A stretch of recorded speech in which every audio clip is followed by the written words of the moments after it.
28 de junho é comemorado o Dia Internacional do Orgulho LGBTQIA+.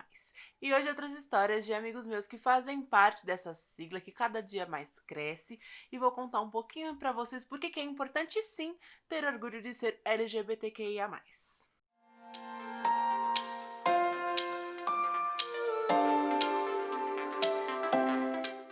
Oi pessoal, eu sou a Larissa Lima, esse é o canal Conta Pra Tia e no vídeo de hoje nós vamos conversar um pouco sobre o Dia do Orgulho LGBTQIA+. Primeiramente, por que junho é escolhido o mês do orgulho? Principalmente no dia 28 de junho. No dia 28 de junho de 1969, em Nova York, num bar chamado Stonewall Inn, era um bar frequentado pelo público gay da época, gay, drag, travestis, enfim, público LGBTQIA+, da época. Era considerado crime nos Estados Unidos ser da comunidade LGBT. E a polícia até então fazia vista grossa, mas nesse dia em específico, a polícia agrediu alguns integrantes do bar, e de maneira abrupta, violenta, e as pessoas que ali estavam se rebelaram contra isso.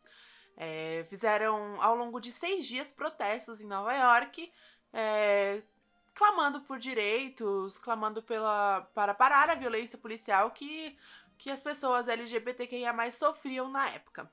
Imagina, se hoje em dia, em 2020, nós ainda temos que lutar tanto para essas pessoas terem direitos básicos, imagina em 1969, como as coisas não eram mais retrógradas. E bem, a partir de então, essa data foi instituída como o Dia Internacional do Orgulho LGBTQIA+.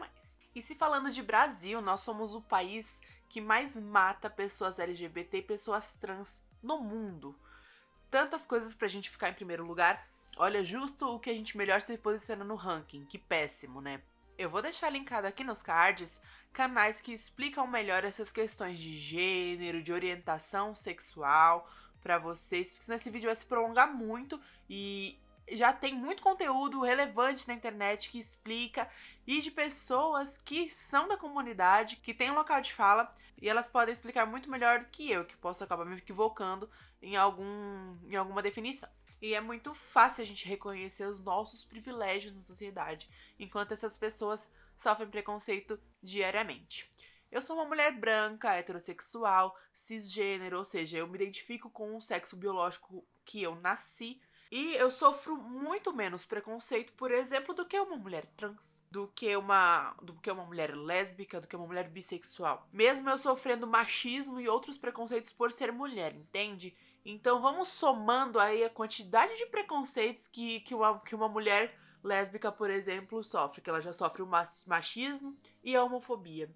E se você pegar uma mulher lésbica e negra, ela sofre preconceito em 3 níveis muito piores. E você vai somando a isso diversos tipos de preconceito. É importante frisar que não é escolha sexual, não é opção sexual, tá? É orientação sexual, que é diferente de gênero. Até porque a gente pudesse escolher, acho que pouca gente escolher gostar de homem, né? Tipo, eu no caso. A gente pode parar pra pensar em atitudes básicas onde nós, pessoas heterossexuais, não sofremos preconceito. Por exemplo, eu nunca precisei justificar pros meus pais a pessoa que eu estava namorando. Eu nunca precisei sentar e ter uma conversa para falar: olha, estou namorando um homem. Eu simplesmente comuniquei. Não precisei ter aquela conversa, o sair do armário. Porque nós temos que o normal é mulher gostar de homem e homem gostar de mulher. E nós somos tão plurais, existem tantos tipos de pessoas que chega a ser egoísta pensar em só 2 designações. Ah, mas Deus não gosta. Bem, na Bíblia Deus também diz que o julgamento, o juízo final é feito por ele. E que nós, seres humanos, somos pecadores e não podemos julgar. Então, se você julga alguém em nome de Deus, você está se colocando num patamar que não é seu. Você não é Deus. Fora que existem milhares de religiões no mundo, a sua é só mais uma delas. E a sua religião pertence somente a você. Você não pode tentar enfiar a goela abaixo de outras pessoas, entende? Porque a sua religião pode não ser a mesma que a minha, pode não ser a mesma que das minhas amigas e etc. Cada um tem a sua crença. E ninguém é obrigado a seguir os dogmas dos outros. A sua religião é somente sua e não de mais ninguém. E você pode acreditar piamente nisso, que isso é errado, mas isso nunca te dá o direito de você chegar e tentar violar o direito da existência do outro. Porque, além de tudo, isso é crime. Piadinhas, assédio, desrespeito. Isso não acontece somente com pessoas adultas, tá? Porque a pessoa LGBTQIA+, ela nasce daquela forma. Ela pode se descobrir desde criança, ela pode descobrir depois da fase adulta, ou ela pode se descobrir com 60 e poucos anos, igual o vozinho que saiu esses dias na notícia que acabou saindo do armário já com essa idade avançada. E é muito triste porque não é só questão de ouvir piadinha, sabe? A homofobia mata todos os dias. Crianças morrem, apanham, simplesmente porque o garoto é viadinho demais. Ou porque a menina é moleque demais.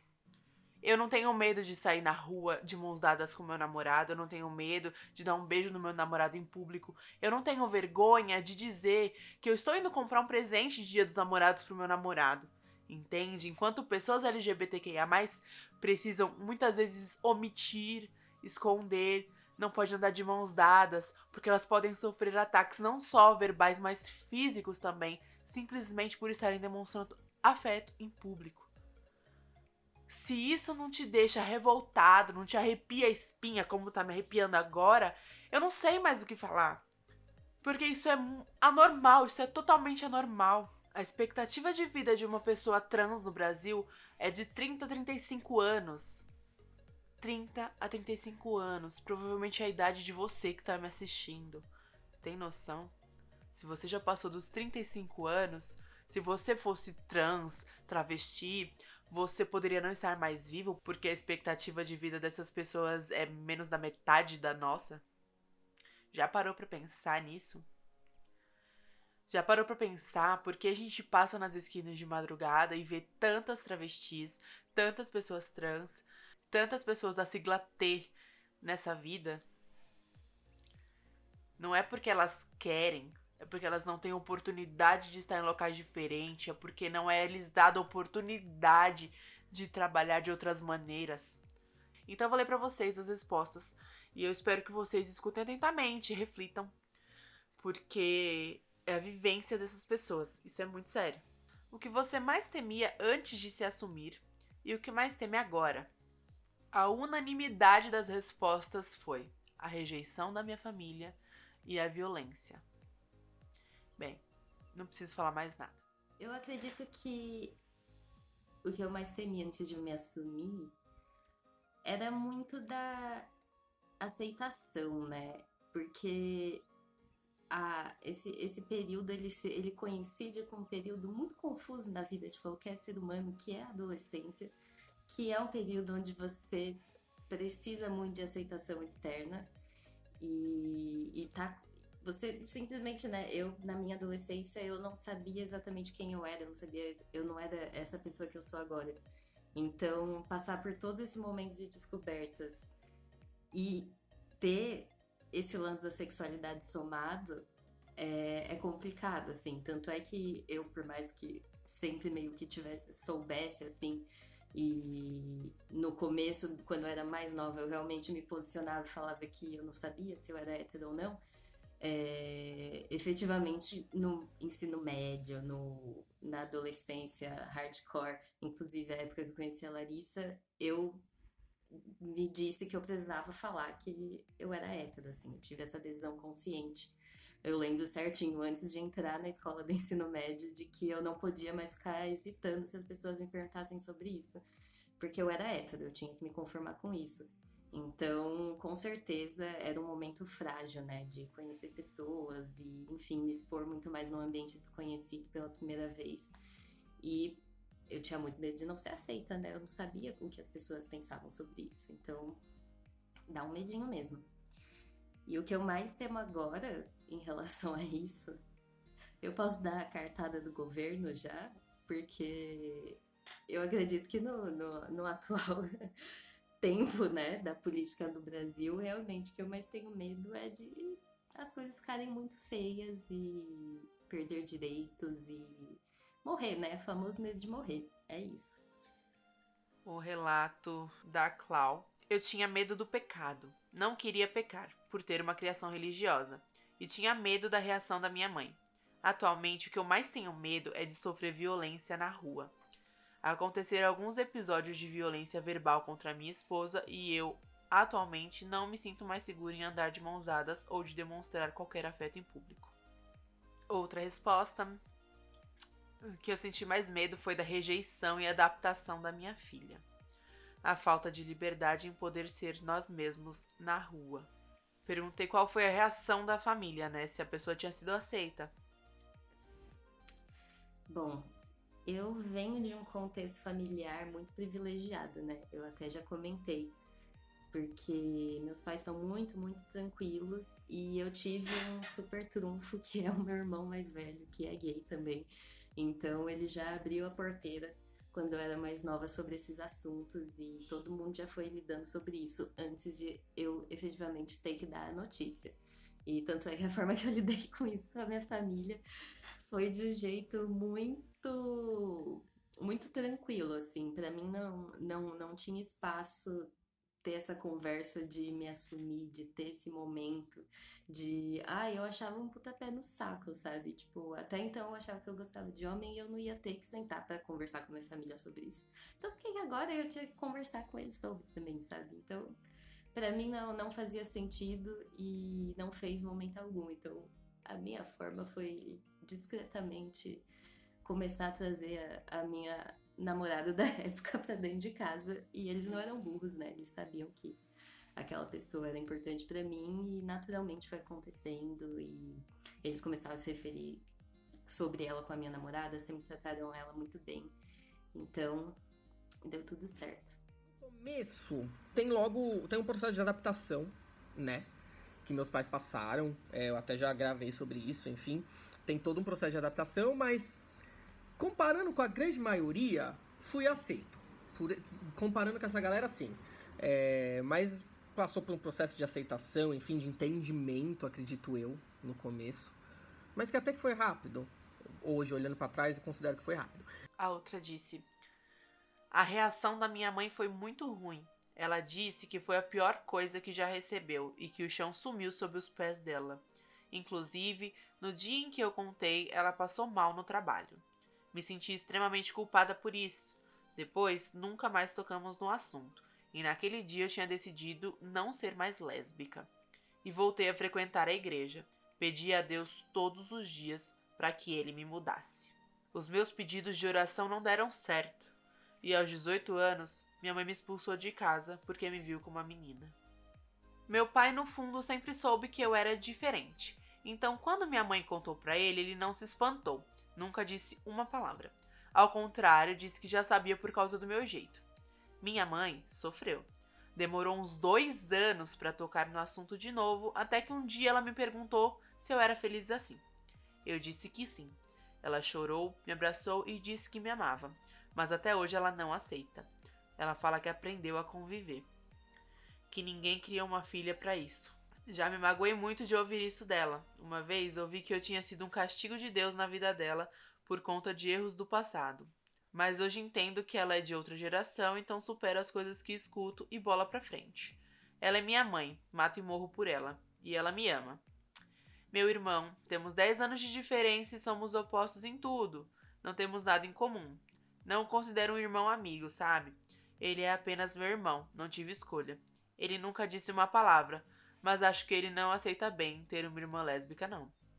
Uma outra pergunta foi qual situação você se sentiu diminuído por ser LGBTQIA+. É até difícil de listar, assim, as situações onde eu me senti diminuída exatamente por ser bissexual.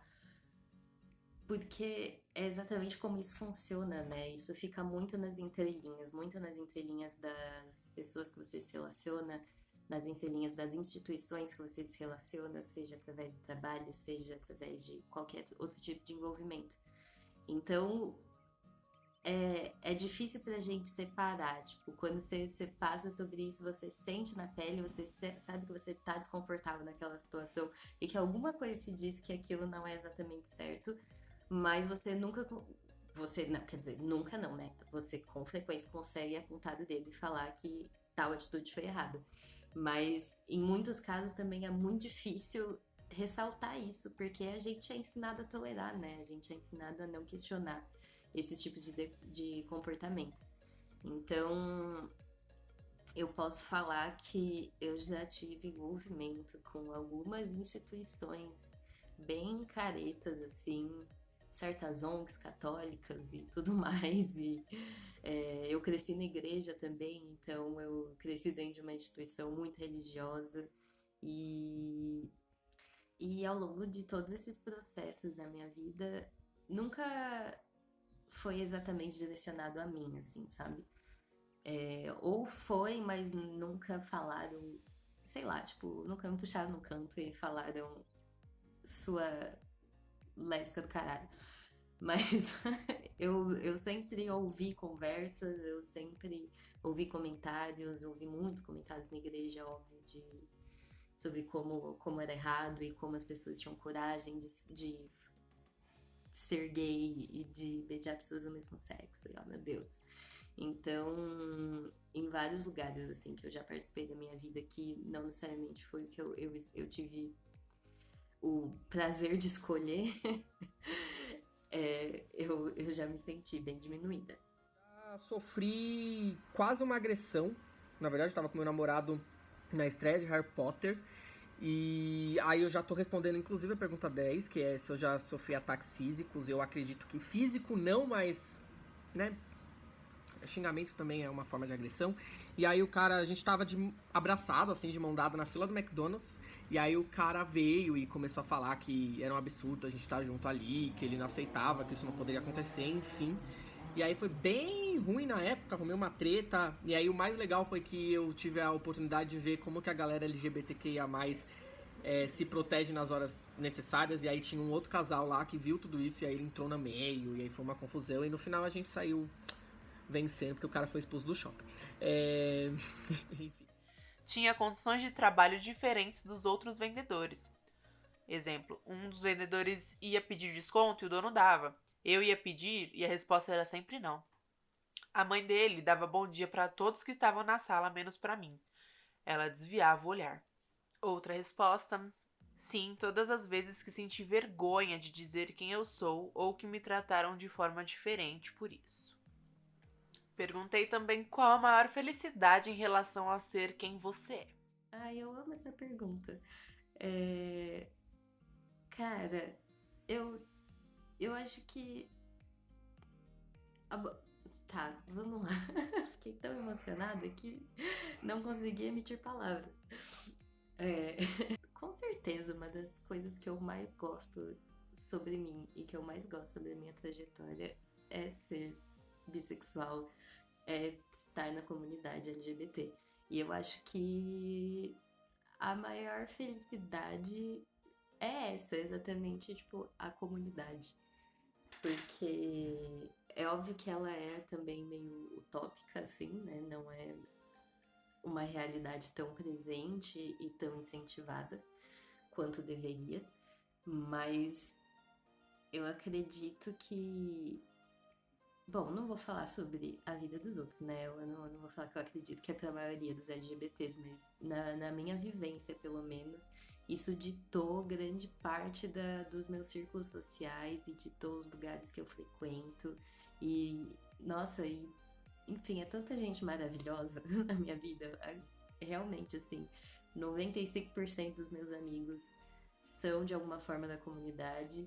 E isso diz tudo, né? Assim, isso diz tudo até no inverso, assim, sobre a dificuldade que é para se relacionar com pessoas de fora, porque é uma vivência que só quem tá aqui entende, mas é maravilhoso também, assim, eu com certeza não trocaria isso pra me relacionar com homem hétero.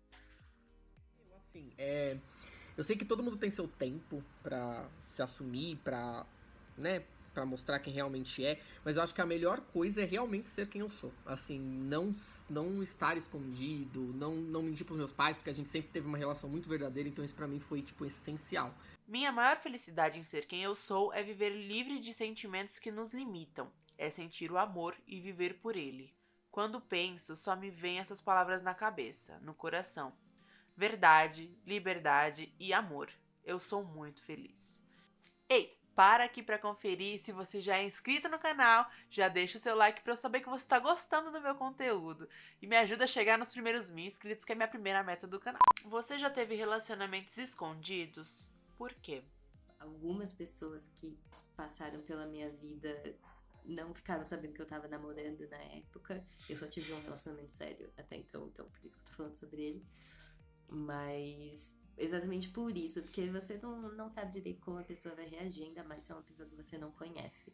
Então, é meio conveniente, às vezes, deixar fora da conversa, né? Tipo, você não se sente tão confortável de falar sobre isso. E algumas situações que me machucavam muito, assim, que são bobas, né? Mas realmente me deixavam muito triste, às vezes. Era, tipo, sair pra comprar presente de Dia dos Namorados e eu tá sozinha, e por eu estar sozinha, eu acabar mentindo nas lojas falando que eu tava indo comprar presente pro meu namorado. Porque eu ficava, sei lá, ficava com medo, ficava com receio das reações, assim. Então, isso é chato. Sim, tive um relacionamento que por escolha minha foi escondido, porque ela não era assumida. Na verdade, eu ainda nem tinha me aceitado, não estava pronta. Os outros por escolhas das outras pessoas. Sempre respeitei essa escolha, apesar de me fazer muito mal. Respeitava, mas eu me sentia voltando para um armário que não era meu. O meu eu já tinha metido o pé na porta. Mas eu não tinha o direito de tirar ninguém do armário. Isso é muito pessoal e cada um tem seus motivos e seu tempo. Outra resposta da Clau: sim, todos os meus relacionamentos foram escondidos. Minha mãe teve conhecimento de 2 deles e a reação nunca era positiva. Nunca tive um relacionamento, mas sim vivências, não eram sérias, apenas pegação, por isso eram escondidos. Você já passou a ser rejeitado em algum lugar após descobrirem que você é LGBTQIA+? Não. E eu acho que porque eu sou privilegiado em muitas outras questões além, que não inclui ser LGBTQIA+. Mas eu sou homem, branco, né? E querendo ou não, se as pessoas não prestarem muita atenção, elas não identificam logo de cara, né, que eu sou LGBTQIA+.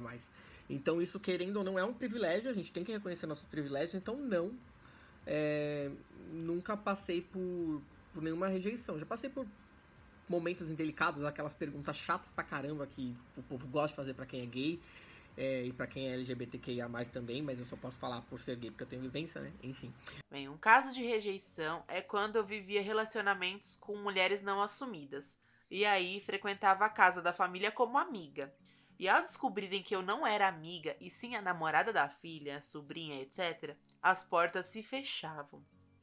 A Vanessa, tão legal, divertida, educada, do bem, tão amiga, some num piscar de olhos e eu virava a filha da... que levou a filha pro mau caminho. É triste e dói bastante. Aí até me arrepiei porque eu não consigo imaginar, gente. A gente se sente um nada, magoa demais. Um conselho que você dá aos LGBTQIA+, novos, que estão passando pela fase de se descobrir. Encontre uma rede de apoio, isso é muito importante, isso faz muita diferença. E às vezes a rede não precisa ser uma rede inteira. A rede, inclusive se você pensar na rede, só cabe uma pessoa, 2 pessoas, 3 já começa a cair. Então sua rede de apoio pode ser uma pessoa, sabe? Um amigo, sei lá, professor, um parente, um primo, pode ser, sei lá, pessoas do Twitter. Mas encontre alguém com quem você consiga falar sobre isso. E eu também falaria para ir no seu tempo, sabe?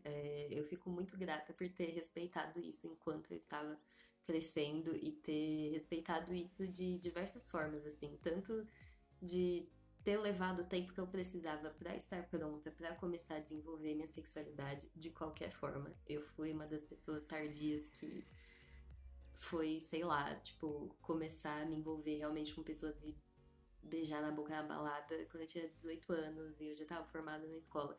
Então, eu fico muito feliz de ter respeitado essa minha caminhada, porque eu sabia que eu não estava confortável com isso antes.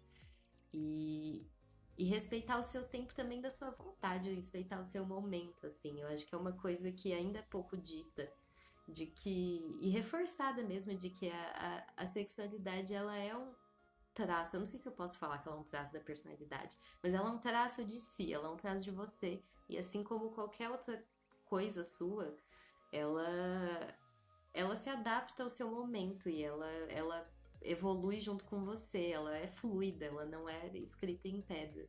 Então, entende sempre o seu momento, tá tudo bem. Se às vezes você tá com vontade de beijar sua menina, às vezes você tá com vontade de beijar seu garoto, às vezes você tá com vontade de não beijar ninguém, sabe?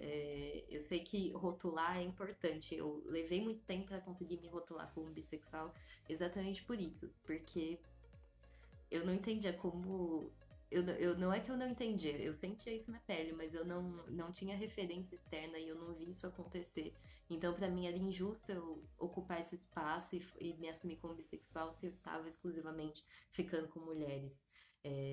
Eu sabe? Então, tá tudo bem, assim, tipo, entende o seu lugar, se rotula se você sente que você precisa se rotular, mas ela tá aí. Sexualidade tá aí. Vai ser um eterno processo de entendimento dela. Vai com calma, tudo tem seu tempo. Não se cobre isso, não deixe que outras pessoas que estão aí embaixo da bandeira cobrem que você se assuma, ou um relacionamento aí que pode ser até abusivo, que você se assuma por conta desse relacionamento. Espere seu tempo, só você conhece sua família, só você conhece quem você é, ninguém mais vai poder dizer isso por você, então vai no seu tempo, vai de boa e não entra em cilada e se proteja sempre, tá? E quando eu digo se proteja é nas coisas sexuais e também na vida, o mundo é muito perigoso pra gente, então se proteja, esteja perto de pessoas que gostam de você, que a gente ainda tem muita coisa pra vencer. Primeiro, acalme seu coração. Entenda tudo o que está acontecendo dentro de você. Prepare-se. Vai ser uma mudança muito grande na sua vida. Enfrente seus medos e comece a se aceitar. Quando isso acontecer, vai ser como se você escutasse um barulhinho de chave virando, abrindo uma fechadura. Sabe o que é isso? É a porta desse armário, que te colocaram desde que você nasceu, se abrindo. Você começa a ver o que tem fora dele, mas ainda não vai ter coragem de sair de dentro. Você ama o que vê, mas ainda te falta coragem. Calma, não precisa sair correndo. Tudo vai acontecer no tempo certo. Quando você sair, vão acontecer muitas coisas, boas e ruins. Leve tudo como aprendizado, evolução, amadurecimento. Você sempre vai precisar ser forte, porque o mundo vai querer te diminuir, te enfraquecer, te colocar de volta no armário. Resista, lute. Nunca esqueça, você pode tudo. Principalmente viver a sua vida, como você quer. Vai ficar tudo bem, tá? Tenha uma rede de apoio confiável que você saiba que vai estar lá nas melhores e piores situações. Seja feliz. Quando você é feliz, o que o outro faz não te importa. Cuide de quem você ama, cuide de si mesmo. O processo pode ser difícil, cada um de nós vai passar por situações diferentes, mas se orgulhe de quem você é. Você é incrível. Com certeza achará pessoas que reconheçam o seu valor. Você vai se apaixonar e vai ser incrível. Se permita viver a sua vida do jeito que você é. Eu amo uma música da Lineker, uma mulher trans, que chama Intimidade. O clipe é lindíssimo e ela contracena com a Linda Quebrada, uma outra mulher trans que é incrível. E tem um trecho da música que diz que o nosso carinho não dói em ninguém.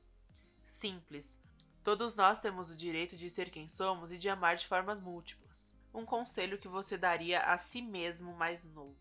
Eu acho que seria pra confiar mais assim na minha rede de apoio, sabe? Porque eu fui uma pessoa que tive a sorte de, enquanto eu estava descobrindo a minha sexualidade, eu tinha pessoas próximas a mim, assim, amigos que vieram pelo meu irmão, o meu próprio irmão, né, mais velho também, que ou estavam passando também por aquilo, ou já tinham iniciado esse processo, sabe? Então, eu queria ter passado, acho que, pelas coisas menos sozinha. E eu sei que é uma liberdade que eu tinha, eu sei que era um espaço que eu tinha, que algumas dúvidas eu podia ter sanado e que algumas conversas a mais, com certeza, eu poderia ter tido. Porque esse processo de me assumir, por mais que eu tenha passado por ele, eu acho que mais intensamente quando eu tinha, sei lá, dos meus 12 aos 19 anos.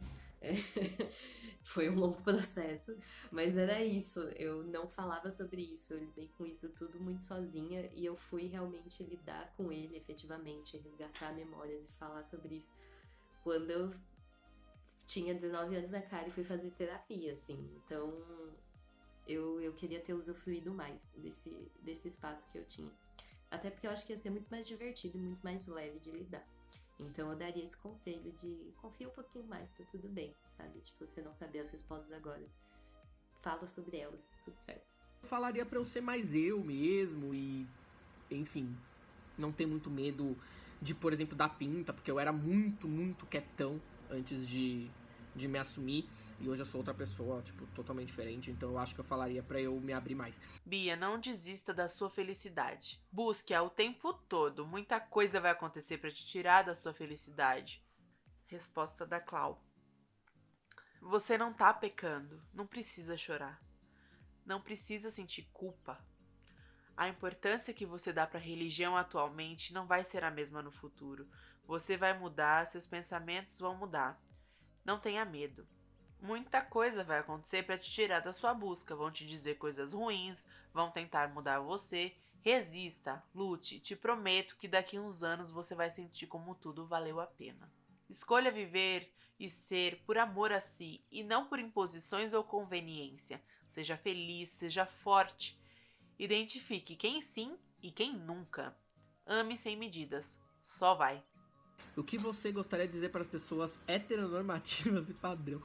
Olha, a não ser que você seja uma pessoa extremamente conservadora. Na verdade, eu acho que o problema não é nem ser conservador. Eu acho que o problema está em você não respeitar. Então você pode não aceitar, o problema é seu, sabe? Não quer aceitar, não aceita. Ninguém tem nada a ver com isso, mas respeito, sabe? Não seja agressivo, porque... Mano, não é sua vida, então cuida aí de sua vida, deixa a gente aqui, porque a gente existe, a gente tá aqui, a gente vai incomodar mesmo quem tenta incomodar e a gente não vai sumir, porque só tá começando, entendeu? Para de olhar pro seu umbigo, entende que existem outras realidades, muitas outras realidades além da sua, esse é o ponto básico, né? Se você, a partir do momento que você começa a fazer isso, você começa a ser mais empático e compreensivo e gentil com mesmo com o que for estranho a você. Então, é isso. E qual é a minha mensagem pro mundo? É isso, galera, respeitem. Não precisa aceitar, respeitem. E pras famílias, a gente... algo que foi falado muito, né, na parada desse ano, que foi online por conta do Covid, é que a gente precisa muito, muito de vocês. Muito da família. Porque a gente já não encontra apoio fora de casa. Então, quando a gente tá fora de casa, o que a gente mais quer é voltar pra casa e ter ali o colo da mãe, do pai, ou da pessoa que cria a gente, enfim. Então, se você não aceita, ou se você não entende, busque entender. Tem vários lugares hoje que ajudam nisso, então busque entender, busque compreender, mas acima de tudo, respeite e seja o colo e o abraço que a gente precisa. Me sinto detentora de muito poder, mais do que eu devia ter. Então eu falaria pra beijar na boca de quem você quer mesmo. Você não tá sozinho e é isso aí. Fora Bolsonaro! Nós não temos medo de viver a nossa vida com as pessoas que a gente ama. Nós heterossexuais. Quer dizer, eu falo que eu sou heterossexual, mas eu não sei, eu gosto de pessoas. Talvez eu tivesse me apaixonado por uma mulher se eu não tivesse me apaixonado pelo Caio. E aí? Eu não deixaria de ser a pessoa que eu sou, a profissional que eu sou, a filha que eu sou, a recreadora, a maquiadora, a pessoa que faz trabalhos voluntários. Eu seria exatamente a mesma pessoa. E a pessoa com quem eu escolho amar, ou com quem eu me relaciono, não desrespeita mais ninguém senão a mim. Então eu me digo heterossexual porque sempre tive relacionamentos heterossexuais. A gente dá uma sapateada por ali, já deu uma sapateada por ali, mas... Enfim, sei lá, gosto de pessoas. E me rotular assim, não sei. Acho que eu fui condicionada a isso, né? Então, eu vou deixar aqui na descrição do vídeo a indicação de vários canais e de artigos onde você pode se inteirar melhor né? Conhecer pessoas, porque a melhor forma que a gente tem de dar voz a essas pessoas é consumindo os conteúdos delas. Consumam conteúdo de pessoas LGBTQIA+. E essas pessoas precisam de visibilidade. E se você é LGBTQIA+, tá passando por esse processo de se descobrir, de contar pras pessoas, toma cuidado, se protege. Analisa se é realmente necessário você passar por esse processo agora. Nesse momento que eu tô lançando esse vídeo, nós estamos em quarentena por causa do Covid-19 e eu sei que tá difícil para muitas pessoas conviver 24 horas por dia com famílias que muitas vezes não aceitam, muitas vezes com seus próprios agressores, né? Porque muitas vezes a família são as pessoas mais abusivas com que a gente pode conviver. Muitas vezes a família é tóxica, sim, para as pessoas. E principalmente para os que são mais novos, que ainda não têm condições de sair de casa, se manter. Para e pensa se é realmente o momento. Eu sei que é muito difícil você ficar preso nesse armário que te colocaram. Mas pela tua saúde, analisa se é realmente o momento de você se libertar. Se é realmente o momento de você colocar isso em pauta e talvez gerar mais atritos dentro da tua casa, que é o único lugar que você tem agora. Vou deixar aqui um vídeo da Lorelai Fox, onde ela fala sobre isso, né? Sobre a quarentena em lares LGBTfóbicos. Enfim, em lares homofóbicos no geral. Acolham, vocês que não são LGBTQIA+, acolham essas pessoas. Abrace, ame, mostre que essas pessoas são importantes. Dê oportunidades de emprego para essas pessoas. Inclua essas pessoas no seu círculo social, na sua família. Receba de braços abertos as pessoas que só querem viver. Conta pra ti então aqui nos comentários, você é LGBTQIA+? Você tem amigos que sejam, familiares que sejam? Como é essa questão de aceitação? Quero muito saber, espero que vocês passem menos perrengue do que a maioria das pessoas passam. Mas eu sei que a realidade é meio difícil, né? Se você tá chegando aqui agora e ainda não se inscreveu nesse canal, por favor, clica aqui no inscrever-se, ativa esse sininho e já deixa um like nesse vídeo, que você ajuda muito a saber o tipo de conteúdo que vocês gostam que eu entregue pra vocês. Compartilhe esse vídeo no Facebook, no Twitter, no WhatsApp, que quando você compartilha meu conteúdo, o YouTube entende que o meu conteúdo é relevante e vai me dando mais visibilidade aqui na plataforma. Então você me ajuda muito a crescer aqui dentro. Um beijo da Tia Lari.